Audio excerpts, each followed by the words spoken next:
anni, era chiaro che la città, come si può dire, si autotassava per moderazione. non sempre, la moderazione non sono d'accordo, perché a volte si è autotassata in maniera esorbitante anche rispetto alle sue capacità, pur di mantenere i privilegi. I privilegi cosa sono alla fine? Sono un meccanismo che consente una forma di monopolio ed è chiaro, tutta la Sicilia nord-orientale, il Vandeno è sottoposta al monopolio della città di Messina, soprattutto per quanto riguarda la sera, perché quella è la vera ricchezza, diciamo, la vera ricchezza della città.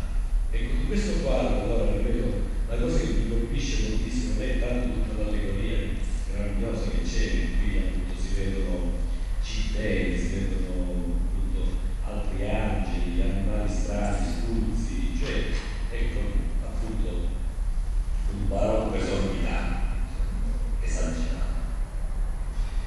Ma questo riquadro in alto a sinistra, quello invece è un pezzo della storia della città. Da quel momento in avanti la città dovrà adattarsi diciamo, a quel processo di centralizzazione del